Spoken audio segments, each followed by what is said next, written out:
I don't need your money. I screamed angrily and threw his platinum credit card across the gallery like it was on fire. It skidded across the polished marble floor, coming to rest at the feet of a woman who was shocked by my reaction, but I don't even care. The entire room went silent. 75 of Manhattan's elite art collectors, every single one of them, frozen mid-champagne sip, staring at me like I'd just committed murder. And maybe I had, because the man standing in front of me, Kwon Yi-hyuk, Forbes 30 under 30 tech billionaire, and the most infuriatingly beautiful man I'd ever wanted to punch, looked like I'd just stabbed him in the heart. "Ms. Carter," he said, voice tight with controlled emotion. "I was only trying to help." "I don't need your help," I said, my voice shaking with fury and something else I refused to name. "I don't need your money, and I sure as hell don't need you buying every single one of my paintings just to prove some point. Hey, before we dive deeper into Zara's story, do me a favor, smash that subscribe button right now. This story is going to take you on a journey through pride, passion, and what happens when two people from different worlds collide. Hit that like button too, because trust me, you're going to want to see how this ends. Now, let's get back to the moment everything changed. 3 months earlier, I was balanced on a ladder in my cramped Brooklyn studio, cursing at a canvas that refused to cooperate, when my phone rang for the 15th time that morning. "Zara, please tell me you're coming to this thing." My best friend and manager, Keisha, didn't believe in greetings. "What thing?" I dabbed more burnt sienna onto my palette, phone wedged between my ear and shoulder. "The Tech Innovation Gala. The one I've been telling you about for 2 weeks. The one where actual people with actual money will be looking at actual art to buy for their actual empty mansion walls. I hate those things, Keish. You know I hate those things. I know you hate eating ramen for the 4th night in a row more. Girl, your rent is due in 6 days. You have $43 in your checking account. Your car sounds like it's coughing up a lung every time you start it. You need this." I hated that she was right. I climbed down from the ladder and looked around my studio. Paint-stained floors, canvases stacked against every wall, the persistent smell of turpentine and desperation. I'd been in New York for 3 years, grinding, creating, pouring my soul onto canvas, and I was still broke. "Fine, but I'm not wearing heels." "Baby steps," Keisha said. "I'll pick you up at 7, wear the black dress." "I only have one black dress." Exactly. The Metropolitan Club was everything I expected and hated. Crystalline chandeliers, waiters in tuxedos, women dripping in jewelry that could fund a small country. I felt like an imposter in my thrift store dress and the single strand of pearls my grandmother had left me. "Smile," Keisha hissed, elbowing me gently. "You look like you want to burn the place down." "I do want to burn the place down. These people don't care about art. They care about what looks good over their fireplace and what they can write off on their taxes. Then take their money and use it to make more art. That's how this works." I was contemplating this when he walked in. Time didn't actually stop. I know that logically, but something in the universe shifted. He moved through the crowd like water, effortless and fluid, and every head turned. 6'2", perfectly tailored midnight blue suit, sharp jawline, and eyes so dark they looked black from across the room. His hair was styled in that careless way that definitely wasn't careless, and when he smiled at something his companion said, I felt it in my chest. "Who is that?" I heard someone whisper. "Kwon Yi-hyuk.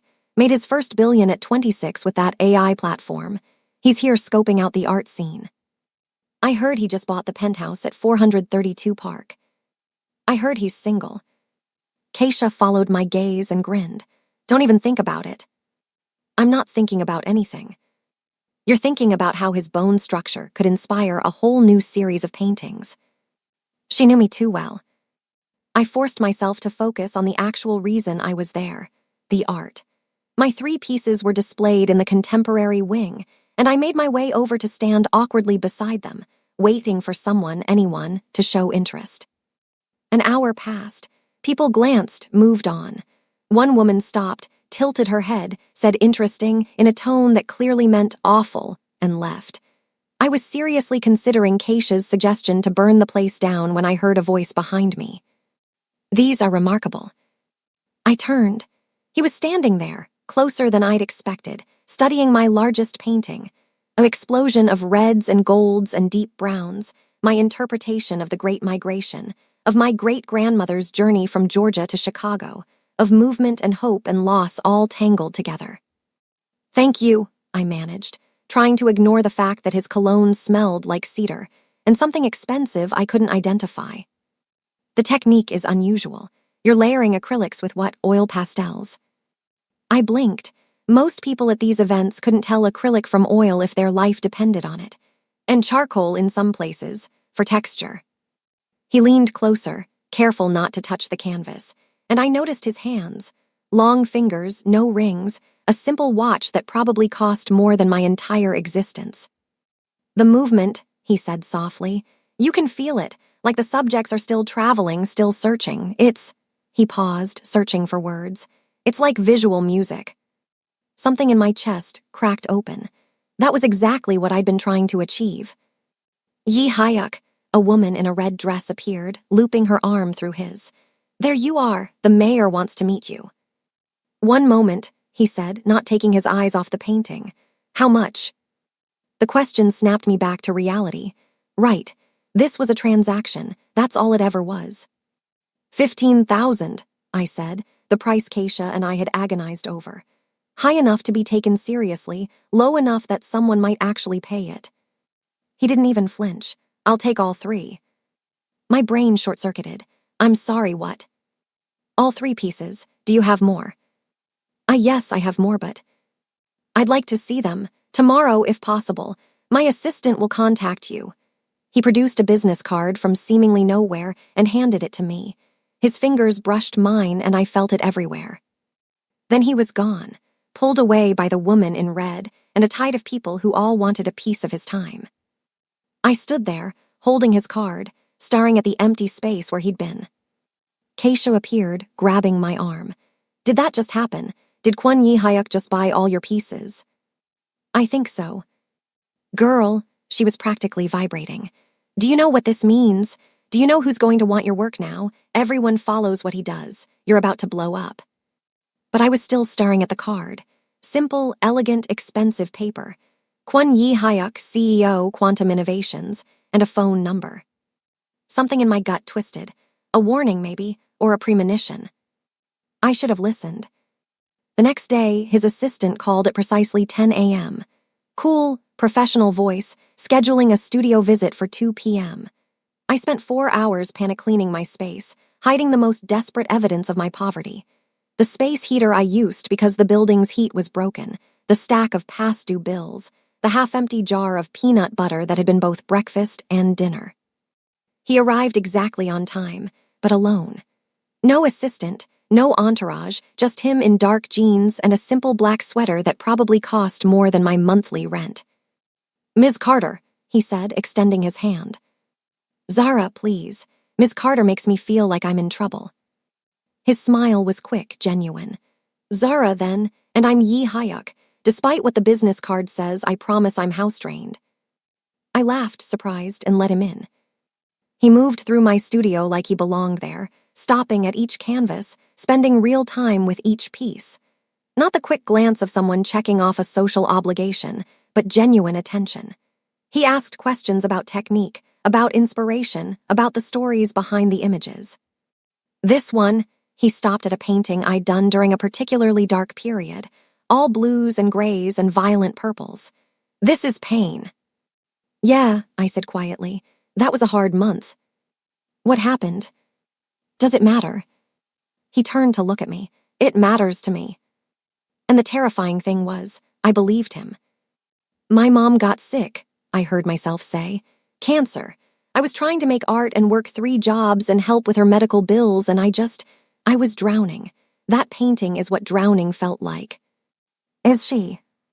"She's okay now, in remission, but that month, I didn't know if she would be, and I felt so helpless." He nodded slowly, turned back to the painting. "I lost my mother when I was 19, he said. "Sudden, one day she was there, the next she wasn't. I threw myself into work because I didn't know what else to do with all the—" He gestured vaguely at the canvas. "All of that." We stood there in shared silence, 2 strangers connected by loss and paint. I'll take this one too, he said finally. And these 4, and this series here. That's 10 paintings total. Is that a problem? That's $150,000. I'm aware. I shook my head. I don't understand. Why? He looked at me with those impossibly dark eyes. Because you're talented, because your work deserves to be seen, because, he stopped, seemed to reconsider his words, because I can. And there it was, the reminder of the vast distance between us. He could drop 150,000 like I'd drop $15. It was nothing to him. I was nothing to him, just another charity case, another tax write-off. I need to think about it, I said, wrapping my arms around myself. His expression shifted, surprise and something else. You're turning me down. I'm not turning you down. I'm asking for time to think. Most artists would kill for this opportunity. I'm not most artists. My voice came out harder than I intended. And I need to make sure I'm selling my work because it's good, not because you feel sorry for me or because you're collecting black artists like their stamps. He stepped back like I'd slapped him. That's not, I would never. Then give me time to think. We stared at each other across my cluttered studio, tension crackling between us. Okay, he said finally. But Zara, I don't feel sorry for you. I feel fortunate that I found your work before anyone else did.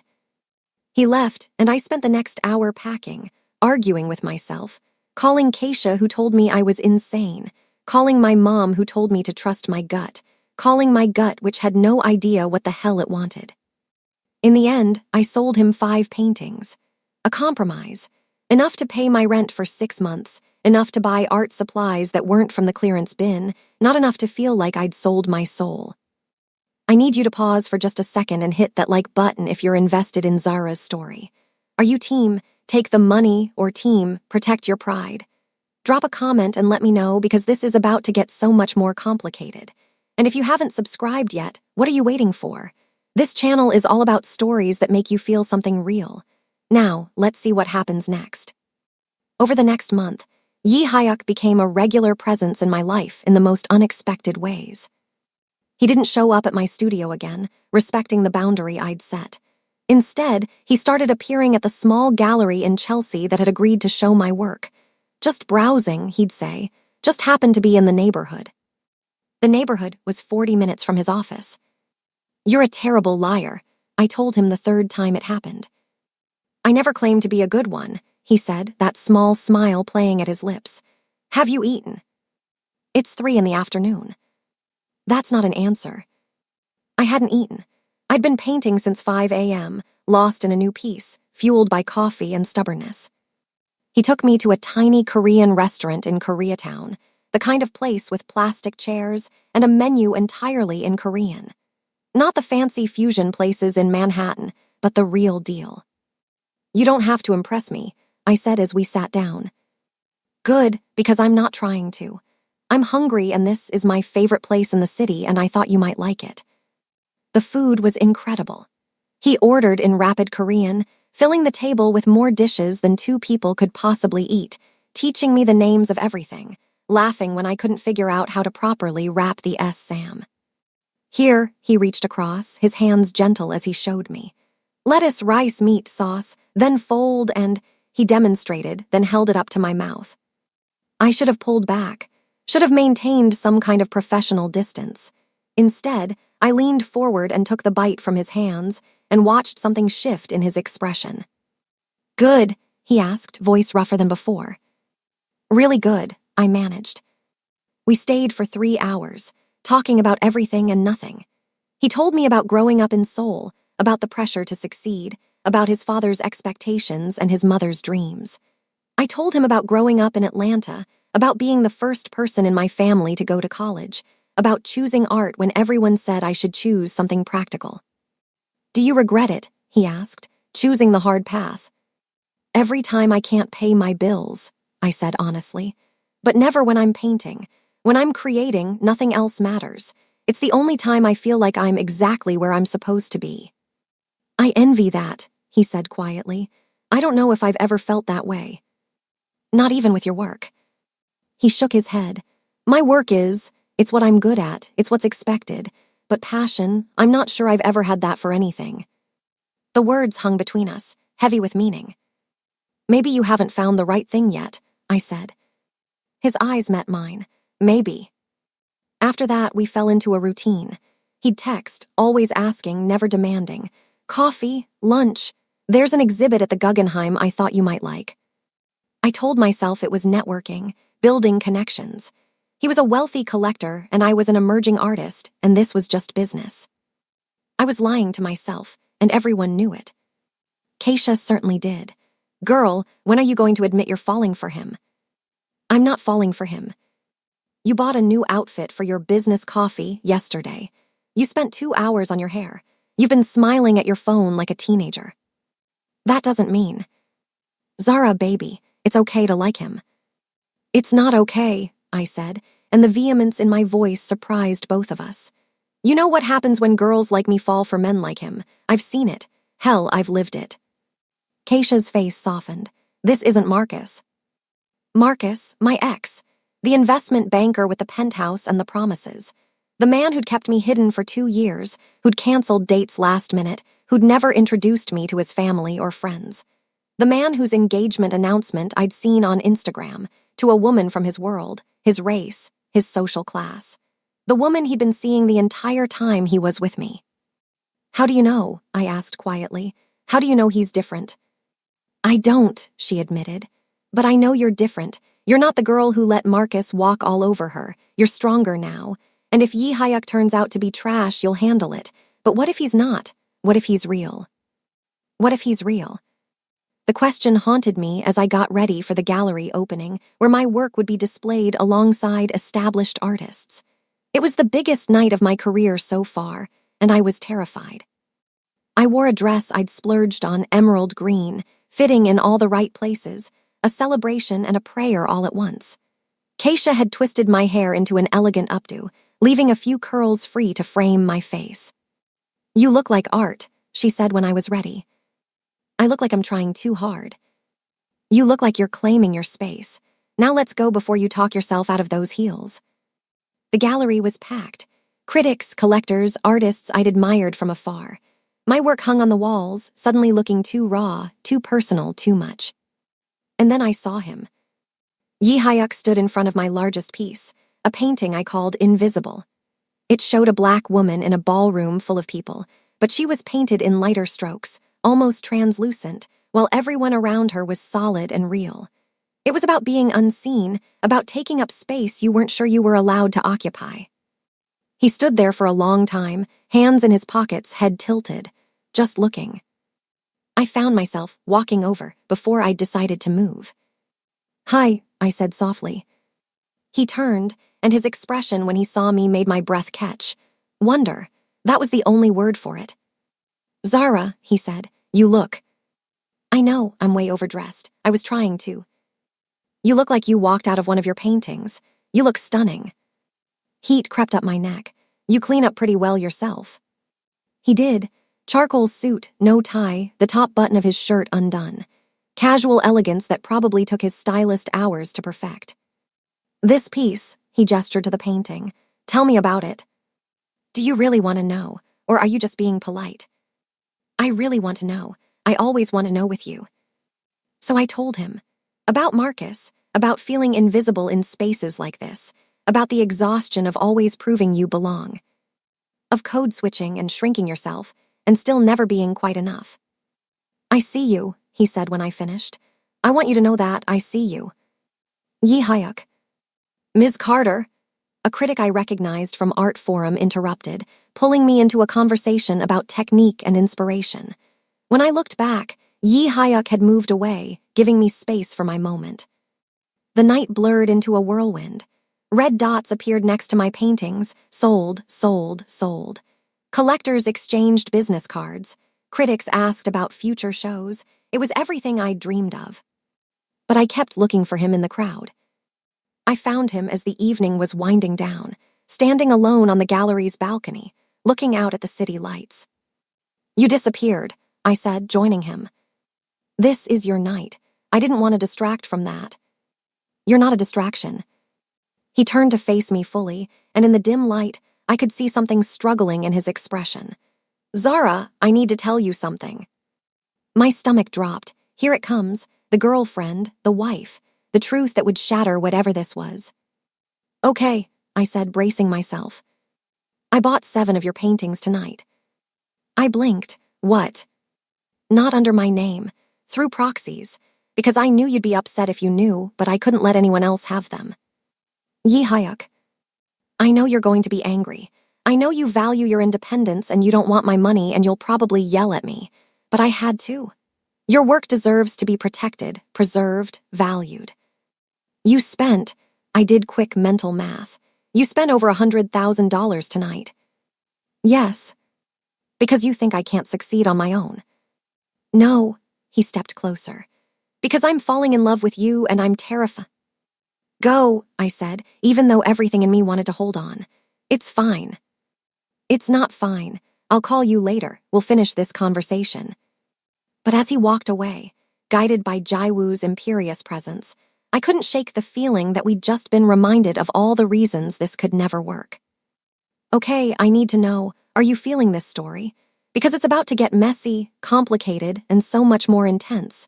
Hit that like button if you're invested, and make sure you're subscribed because part 2 of Zara and Yi Hyuk's story is coming and you won't want to miss it. Drop a comment telling me what you think happens next. Now, back to the story." The call came 3 days later, not from Yi Hyuk, but from his assistant. "Ms. Carter, Mr. Kwon would like to invite you to dinner. Friday at 8, Daniel. A car will collect you at 7:30. Daniel, the 3 Michelin star restaurant where reservations took 6 months and a minor fortune. "Can I speak to Yi Hyuk directly?" I asked. A pause. "He's in meetings all day. Should I confirm your attendance?" Every instinct screamed no. This was exactly what I'd feared, being slotted into his life like an appointment, managed by assistants, kept in a separate box from his real world. "Tell him I'll call him directly," I said and hung up. I tried calling. It went to voicemail. I texted. No response for 6 hours, then a short, "Sorry, crazy day, looking forward to Friday." Something cold settled in my chest. Friday came. I'd almost convinced myself not to go when Keisha showed up at my studio with a dress bag. "You're going." I don't want to be managed by his assistant like I'm a business meeting. "So tell him that, at dinner, after you put on this dress that I spent my own money on because you're being too proud to let this man show you a nice time." "Keish." "No, listen to me. I know you're scared. I know Marcus messed you up, but you kissed him 3 days ago. You told him you're falling for him too. Now he wants to take you to dinner and you're spiraling because an assistant called instead of him. Girl, he's a CEO. He has assistants. That's not a red flag, that's reality." She had a point, maybe. The dress was midnight blue, simple and elegant. I let Keisha do my makeup, keep my hair natural but styled, added my grandmother's pearls. "You look like you belong anywhere," Keisha said softly. "I don't feel like I belong anywhere." "Then fake it till you make it, baby." The car arrived exactly at 7:30. Black SUV, professional driver who opened my door and didn't try to make small talk. We pulled up to Daniel and I saw the photographers first. "What?" But it was too late. The door opened and flashes exploded. I stumbled getting out and suddenly Yi Hyuk was there, steadying me, his hand on my elbow. "I'm sorry," he said quietly. "Someone tipped them off, come on." He guided me through the chaos, his body blocking mine from the cameras, ignoring the shouted questions. "Mr. Kwon, who's your date? Is this your new girlfriend? How long have you been together?" Inside, the restaurant was calm, quiet, insulated from the circus outside. The maitre d' led us to a private room, and Yi Hyuk didn't let go of my hand until we were seated. "I didn't know they'd be there," he said immediately. "I swear, Zara, someone from my office must have leaked it." "This is your life," I said slowly. "This is what normal looks like for you. It doesn't have to be your normal. How do I date you without this becoming my life?" He didn't have an answer. Dinner was excellent. The conversation was stilted. Every time we found our rhythm, reality would intrude. His phone buzzing with urgent matters, my awareness of the photographers probably still outside, the gulf between our worlds feeling wider with each passing minute. Come home with me, he said as dinner ended. Not for I just want more time with you, without an audience. I should have said no, should have protected myself. Instead, I nodded. His penthouse was everything I expected and hated. 73rd floor, floor-to-ceiling windows, art on the walls that probably cost millions, furniture that looked like it had never been actually sat on. Your place looks like a showroom, I said. I know, I hate it. He loosened his tie, suddenly looking more human. A decorator did it. I've probably spent a total of 48 hours here in the last month. Where do you spend your time? The office, mostly. I walked to the windows, looking out at the glittering city. Must be lonely, all this space and no one to share it with. He came to stand beside me, close but not touching. It's been lonely for a long time, until recently. I turned to face him.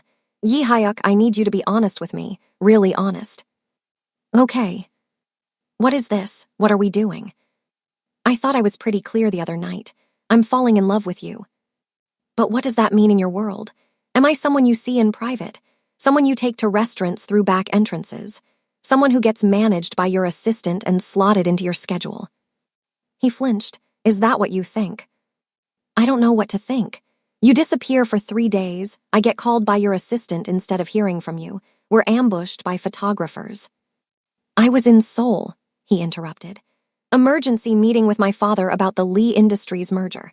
I couldn't tell you because it was confidential, and I was in back-to-back meetings for 60 hours straight. You couldn't text me that. I should have. You're right. I'm not. He ran his hands through his hair, frustrated. I'm not good at this, at relationships, at letting someone in. My last girlfriend was 5 years ago and it ended because she sold our private photos to a tabloid. I haven't dated since because I couldn't trust anyone. And you trust me. I'm trying to. The honesty in his voice stopped me cold. I'm trying too, I admitted. But I'm terrified. I've been the secret before, Yi Hyuk. I've been the woman who wasn't good enough to be claimed publicly, and I swore I'd never do that again. He stepped closer, his hands gentle on my shoulders. You will never be my secret, ever. I don't care about the photographers or the gossip or what anyone thinks. I care about you. Your father doesn't get a vote in who I love. Your business is important, but not more important than this, than you. I wanted to believe him. God, I wanted to believe him so badly. Show me, I whispered. What? Show me I'm not a secret. Show me I matter more than the merger or the business or your father's approval. His eyes darkened. What do you want me to do? I don't know. Something real. Something that proves this isn't just words. He pulled out his phone, and for a horrifying moment, I thought he was choosing work over me. Instead, he pulled up Instagram, his official account with millions of followers, opened the camera, and pulled me close. Smile, he said. What are you? The flash went off. He typed quickly, then showed me the screen. It was us, his arm around me, both of us looking slightly surprised, my dress catching the light, his smile genuine for once. The caption read, Found something more valuable than any business deal. #grateful. You don't have to, I started. Too late, he hit post. We watched as the likes and comments started flooding in immediately. Hundreds, then thousands, then tens of thousands.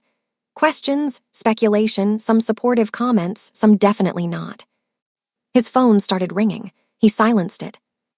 Your assistant is going to lose her mind, I said. Jaiwoo will survive. My father, on the other hand. His phone screen lit up with an incoming call from father. He declined it. Yi Hyuk. No, I meant what I said. You're not a secret. You're not an afterthought. He cupped my face in his hands.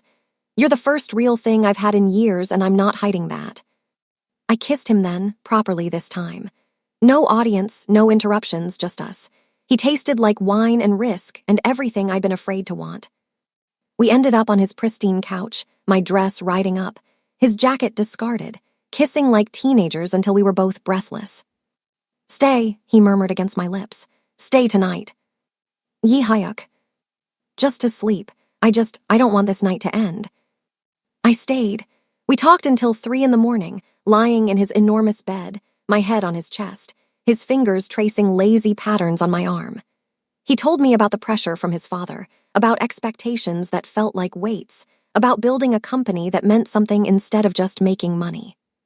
I told him about my dreams, about wanting to show my work in major museums, about the guilt of pursuing art when I could have chosen something stable, about my mother's pride and worry existing in the same space. She wants you to be happy, he said. That's all parents really want, even when they don't know how to say it. Is that what your father wants? A long pause. I think my father wants me to be successful. I'm not sure he's considered whether I'm happy. That's sad. Yeah, he agreed quietly. It really is. I fell asleep there, safe and warm and terrified of how right it felt. I woke up to chaos. My phone was exploding. Text messages, missed calls, social media notifications in the hundreds. I scrolled through them with growing horror. Who is she? From a gossip account with millions of followers. Kwon Yi-hyuk's mystery woman, identified as struggling artist Zara Carter. Gold digger alert. Billionaire CEO dates broke artist. From canvas to cash, how Zara Carter landed a billionaire. There were photos, me getting out of the car, me at the gallery, old photos from my social media, even a picture of my studio apartment building with my address blurred out but recognizable. No, I whispered. No, no, no. Yi-hyuk stirred beside me. What's wrong? I showed him my phone. His face went dark. I'll handle this. I'll release a statement, make them take it down. You can't make them take it down. It's out there now. Everyone knows who I am, where I live, what I do. Zara. I need to go. I stumbled out of bed, looking for my dress, my shoes, my dignity. Please don't run. I'm not running. I'm leaving. There's a difference. Is there? I turned to face him. You said I wouldn't be a secret. You posted that picture. Did you think about what would happen to me? Did you think about how I'd be labeled, judged, picked apart? I thought about showing the world that you matter to me. Well, congratulations. Now the world thinks I'm a gold digger who seduced a billionaire for his money. The people who matter won't think that. Everyone thinks that. My voice broke. This is what I was afraid of. This is why I said no to you in the first place. Because in your world, I'm not Zara Carter, artist. I'm Zara Carter, the broke black girl who landed a rich Korean billionaire. That's all I'll ever be. That's not true. Read the comments, Yi-hyuk. Read what they're saying about me, about us. He did, and I watched his expression shift from anger to something darker. I'll fix this, he said. You can't fix this. This is the price of being with you, and I don't know if I can pay it. I left before he could respond, calling an Uber from the lobby, ignoring the doorman's knowing look. The next week was hell. Reporters outside my building. My studio address leaked online. Someone dug up my college loans and published my debt. Think pieces about class, race, and relationships that used my life as a cautionary tale. My mother called, worried. My sister called, excited about my rich boyfriend. Keisha called with a dozen opportunities, interviews, sponsorships, gallery shows, all wanting me because I was dating Yi-hyuk, not because of my art. This is what you wanted, she said gently. Exposure, recognition. Not like this, not because I'm somebody's girlfriend. Then prove them wrong. Use the attention to show your work, make them see your talent. Yi-hyuk called 17 times the first day, 30 times the second. By the third day, his assistant was calling, asking to schedule a time to talk. I couldn't. Every time I thought about calling him back, I'd see another article about us, another comment about how I'd trapped him, another speculation about how long it would last before he upgraded to someone from his own world. On day 5, he showed up at my studio. You can't be here, I said, not opening the door all the way. Zara, please, we need to talk. There's nothing to talk about. There's everything to talk about. Let me in. No, every time you're near me, someone takes a picture. Every time we're together, it ends up online. I can't do this. So that's it. You're just going to give up. I'm protecting myself. You're hiding. The words stung because they were true. Maybe I am, I said. But at least when I'm hiding, I'm safe. At least when I'm alone, no one's calling me names or questioning my worth or treating my whole life like it's entertainment. I love you, he said desperately. Doesn't that count for something? It counts for everything. That's the problem. I closed the door and slid down against it, crying. While on the other side, I heard him do the same. 2 weeks later, my phone rang at midnight. Unknown number. Ms. Carter, a woman's voice, cold and precise. This is Lee Jaiwoo, Mr. Kwon's chief of staff. I know who you are. Good. Then you'll understand when I tell you that you need to end this relationship with Mr. Kwon immediately. My blood ran cold. Excuse me. The Lee Industries merger is falling apart because Chairman Lee believes Mr. Kwon is too distracted.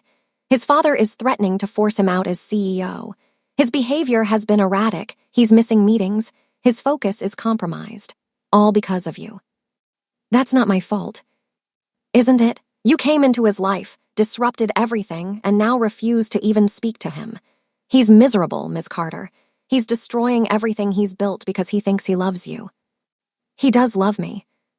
Love is a luxury people like Mr. Kwon can't afford. He has responsibilities, obligations, a legacy to uphold. You're a distraction from all of that. I'm not. You are, and deep down you know it. You know you don't belong in his world. You know this will end badly. So do the kind thing, Ms. Carter. Let him go. Let him focus on what really matters. And what really matters? Money, business deals, making his father proud. Yes, Jaiwoo said simply. That's what matters in our world. Not feelings, not romance, not, she paused, not people who will never understand the weight of the choices he has to make. She hung up. I sat there in the dark, her words echoing. And the worst part was, a piece of me agreed with her. The gallery opening that showcased the disaster was 3 weeks after that phone call. It was supposed to be my triumph, a group show featuring emerging artists, with my work prominently displayed. I'd thrown myself into painting, using my pain and confusion as fuel, creating pieces that were raw and honest and hurt to look at. Yi Hyuk came. Of course he came. I saw him across the gallery, surrounded by the same people who'd been whispering about us for weeks. He looked thinner, tired, like he hadn't been sleeping. His suit hung differently on his frame. He was with Yoona Park, daughter of the Lee Industries chairman. She was elegant, poised, perfect in every way, exactly who someone like Yi Hyuk should be with. I told myself it was fine, told myself I'd pushed him away so this was what I wanted, told myself the pain in my chest was just anxiety about the show. I was lying to myself, and I knew it. They stopped in front of my largest painting, the one I'd titled Dissolution. It showed 2 figures reaching for each other across a void, their hands not quite touching, space and stars and emptiness between them. These are remarkable, I heard Yoona say. Yes, Yi Hyuk replied, his voice flat. They are. The artist is very talented. She's extraordinary. Something in his tone made me move closer, unable to stop myself. The movement, Yoona continued, studying the painting. It's like watching something beautiful fall apart. It is, Yi Hyuk said softly. It's exactly what that feels like. He turned and saw me then. Our eyes met across 10 feet that might as well have been miles. Zara, he said. Yi Hyuk, I forced my voice steady. Yoona, thank you both for coming. Your work is stunning, Yoona said warmly. She seemed genuine, kind even, which somehow made everything worse. I'd like to purchase several pieces for our corporate headquarters. That's generous of you. It's not generosity, it's good business. You're very talented. Yi Hyuk hadn't said a word, just stood there staring at me like I was the painting, something to be studied and understood. Can we talk? He asked quietly. I don't think that's a good idea. Zara. Congratulations on the merger, I interrupted. I heard it finally went through. His jaw tightened. Yes, it did. That's what matters, right? The business, the legacy. Is that what you think? A crowd was gathering, sensing drama. Yoona looked uncomfortable, caught between us. I think you got what you wanted, I said, each word costing me. And so did I, we're both better off. Are we? His voice rose. Because I haven't slept more than 3 hours a night in weeks. Because I close my eyes and see you. Because every success feels hollow without you to share it with. Yi Hyuk, please. Because I'm standing here with the woman I'm supposed to want, the woman who makes sense on paper, the woman my father approves of. Yuna winced but didn't interrupt. And all I can think about is how wrong this feels. How wrong everything feels without you. You need to stop, I whispered. Why, isn't this what you wanted? Proof that I love you more than the business, more than my father's approval, more than making sense. Tears burned my eyes. I wanted you to be free to live your life. I don't want to be free. I want to be yours. The room was silent now. Every single person watching us, phones out, capturing every moment of my humiliation or my redemption. I couldn't tell which. I'm sorry, I said, my voice breaking. I'm sorry I'm not strong enough for this. I'm sorry I'm not brave enough to stand beside you and face everything that comes with it. I'm sorry. No, he stepped forward, closing the distance between us. No more apologies. No more running. I love you, Zara Carter. I love your art and your strength and your pride and your fear. I love that you push me away to protect yourself, and I love that you're terrified, and I love that you make me want to be better than I am. Yi Hyuk. I don't care about the merger. I don't care about my father's approval. I don't care about any of it if I can't have you. I was crying now, ugly crying in front of 75 people, and I didn't care. I'm scared, I admitted. I know. I don't know how to do this, how to be in your world. Then we'll figure it out together, or we won't be in my world. We'll make our own. That's not realistic. Fuck realistic. The curse word from his usually composed mouth shocked everyone. I'm done being realistic. I'm done doing what makes sense. I'm done living half a life because I'm afraid of what people will think. He turned to the crowd. Yes, we're together. Yes, I love her. Yes, she's worth more than any business deal. Anyone who has a problem with that can leave now. No one moved. He turned back to me. I quit. My heart stopped. What? This morning, I told my father I'm stepping down as CEO. I'm keeping my shares, staying on the board, but I'm not running the company anymore. You can't, that's your whole life. No, he said firmly. My whole life was being who everyone else needed me to be. My whole life was obligations and expectations and duty. But the life I want, that includes you. That includes art and late-night conversations and eating cheap takeout and figuring out who I am when I'm not trying to live up to some impossible standard. Your father must be furious. My father is always furious. I'm done living for his approval. I stared at this man who'd just blown up his entire life for me. This impossible, beautiful man who was looking at me like I was the answer to every question he'd ever asked. That's the most romantic and most stupid thing anyone's ever done, I said through my tears. Is it working? I don't know. Ask me in 50 years. He smiled, that small smile that had captivated me from the first day. Is that a yes? It's a maybe we can figure this out if you really mean it. I really mean it. And you won't regret it, giving up everything. I'm not giving up everything. I'm choosing something better. I looked at Yuna, who was watching us with something that looked like envy and sadness. I'm sorry, I told her. Don't be, she said softly. I hope someday someone loves me enough to be that foolish. But we learned.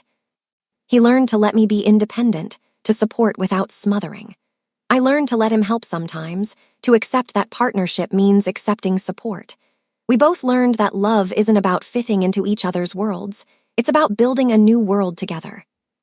His father eventually came around, mostly because I told him exactly what I thought about his parenting at a family dinner, and apparently no one had ever called him out before. He respected directness. My mother loved him immediately. Anyone who looks at you like that, she said, is worth keeping. We got a place together, not his penthouse, not my studio, but something in between. Art on the walls, both his and mine. Space to create, space to grow, space to be us. I had my first solo show at a major gallery. Sold out opening night. None of the pieces bought by Yi Hyuk, though he wanted to. He started a foundation funding arts education for underprivileged kids. Spent more time on passion projects than board meetings. Smiled more, laughed more, lived more. Do you regret it? I asked him one night as we painted together, his attempts still terrible, my instruction patient. Stepping down. All of it, choosing this life instead of the one you were supposed to have. He set down his brush and pulled me close, getting paint on both of us. The life I was supposed to have was empty. This life is full. So no, I don't regret it. Do you? Regret letting me in? I thought about Marcus, about walls I'd built, about fear that had almost cost me everything. Not even a little bit, I said. He kissed me, slow and sweet, and tasted like forever. Outside, the city glittered with possibility. Inside, we were home.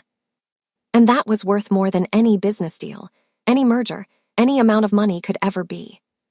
Sometimes the best investments aren't in companies, or art, or anything you can put a price tag on. Sometimes the best investment is in another person, flaws and fears and all. Sometimes you have to risk everything to gain everything.